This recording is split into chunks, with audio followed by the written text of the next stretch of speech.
let's go!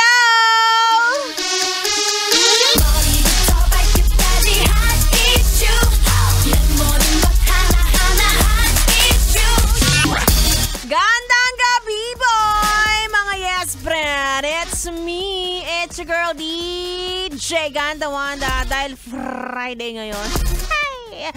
Meron na naman tayong pag-uusapan. Okay, eto na, B-boy.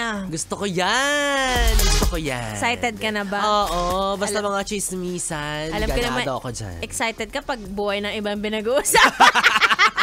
Siyempre! Eto na nga ang chika. Sino itong dalawang babaeng artista ang pinapakialaman na naman online dahil nakakailang revision na raw sa pagpapagawa ng kanilang mukha. Ay!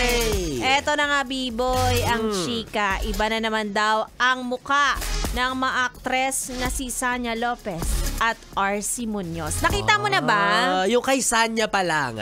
Yung amats na lang ngayon yung inaano nila yung ilong ni, ni Sanya. Oo, yung ilong ni ni Sanya Lopez. Pero yung kay RC, hindi ko pa nakita ulit. Ano bang meron? At hindi rin naman confirm kung may talagang may Binago. pinagawa siyang bago, 'di ba? Kasi ako rin naman, sa totoo lang, iba-iba rin itsura ko online. O, di ba, araw-araw, iba-iba, depende sa pagkaka-edit natin.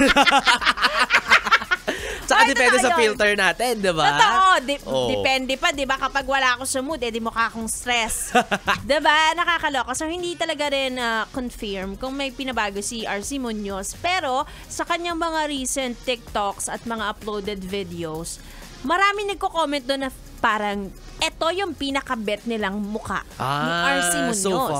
So far. Kasi, di ba, many times na rin siya nagpagawa noon pa man. Di ba, lagi siyang laman ng mga usap-usapan na, ay, bakit nagpagawa siya ng uso? Bakit nagpagawa ng ganito, ganyan? Oo, ganyan. Bakit namaba ang baba? Mga ganyan. Oo, pero ito mga yes, friend. Sasabihin ko lang, syempre ang aming 2 cents, syempre may opinion kami ni B-Boy, diba? Oo, opinionated kami. Oo, mamataling-matalino kami dito. Kung ano man ang mga pinagawa nila sa kanilang mga mukha, wala na tayo doon. Correct. For as long as hindi nyo pera yung ginamit. Totoo. Hindi nyo mukha yung pinakailaman. Correct. Diba? Oo. Kasi for me, kaya sila nagpapaayos to boost or to build up their confidence. O kaya naman pangarap nila yung ganung itsura, diba?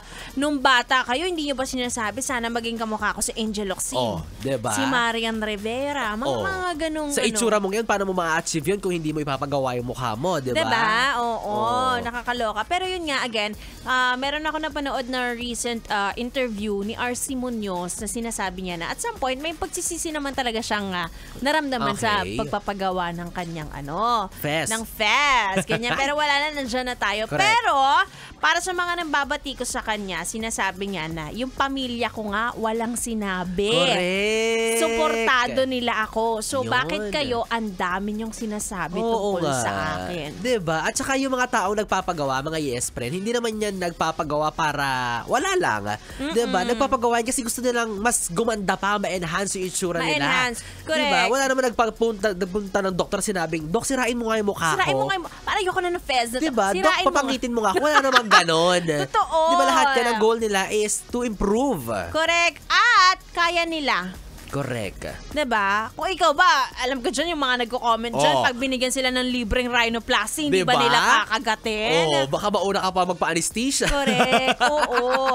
Kung ikaw, yes friend, ay ka na, confident ka na, at satisfied ka na sa binigay sa'yo ng nasa itaas. Correct. Good for you. Yes. Diba? Pero sa mga taong matagal nilang pinag-ipunan, pinag-isipan, dahil hindi po basta-basta ang pagpapagawa ng mukha, diba? Parang, hayaan nyo na sila sa mga pangarap nila. Oo, at the end of the day, sinasabi ko nga sa inyo, pera nila yun. Pera nila yun. Mukha nila yun, at labas na kayo doon. Di ba? Pag walang pampagawa, itikom ang bibig. Correct. O itikom ang bungang. Kasi kung mapapansin nyo, kakaramihan pa sa mga nagsasabi or pumupunay, sila pa yung mga, hindi naman ko itsurahan. Parang kahit naman ako magpapaayos ng mukha, kung ganyan na rin lang ang itsura ko. Diba? Ikaw ba, naisip mo? Oo. Ako rin naisip ko rin. Oo. Alam mo, hindi ko alam kung trend lang to or basta gusto ko lang magpagawa or kung meron ako ipapagalaw sa akin, ilong talaga Ilong. Kagaya ngayon, papabago ko yung ilong ko kasi ina-allergy na naman. Kasi sinisipon. Sabi ko, Doc, pwede bang yung ilong na hindi ina-allergy? Oo. Medical pala. Hindi kasi 'di ba, tayong mga Pilipino, alam mo naman na ang lahi natin.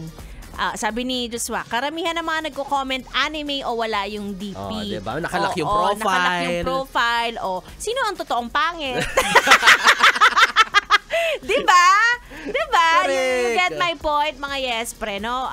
Alam ko naman na ang dali-daling magbigay ng hate comment, lalo na't kayo ay nasa bahay lang at nakahilata.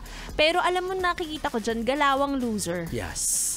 Galawang insecure. Insecure. Ganyan na parang, I feel bad about myself. Dapat ito rin. Ganon eh. Ganon ang atake. Going back, gusto ko rin talagang magpagawa. Ano ba pagawa mo? Bahay namin. Pwede rin naman, diba? Pero for sure, may masasabi pa rin yung mga tao dyan. Hindi. Ako pa rin tayo, ilong. Ilong, diba? Ang dami nga nagsasabi. Parang, ba't magpapagawa ka pa ng ilong? Diba? Ganyan na mga linyahan. Bakit okay naman yung ilong mo? Okay sa'yo, naman yung ilong pero ako hindi ako satisfied dito eh. Diba? Parang may mas ibubuga pa to eh. Parang may mas itutulis pa to eh. Ano naman, kung kaya naman, diba? Kaya mo na ba? Kaya ko na yung tipong mataas na ilong ko. Tapos kaya mo na magpagawa? Yung pera yung problema. Wala. Pero kaya ko yung sakit. Yung sakit pa lang ang kaya namin. Pero yung pampagawa, wala pa kami nun. So baka naman. Totoo. May nakikinig May nakikinig dyan, diba? Gusto ko na pong maranasan yung mahihirapan ako makipag-kiss kasi matangos yung ilong masyado. Ako gusto ko na mag-post ng post-op. Ay, totoo yan walang pakialamanan. Nakakaloka. Kung maganda na kami or pogi na kami sa panangin ninyo, sa paningin namin, hindi. Pa to. Shout out sa ma. Ikaw ang unang kontrabida. Totoo to. Parang tunay yung kanya. Ay, nako. Anyway, ayan, mga yes, friend, isang araw na naman ang binigay sa atin para tayo magchikahan. Ayan muna ang ating chika para sa chika ni Wanda. Tandaan, pag di ka kasali sa usapan, ikaw ang pinag-chismisan. Ay, di kasama sa GC. Anyway, susunod na po si B-Boy Bibo para sa programang Baby Time. Bibi.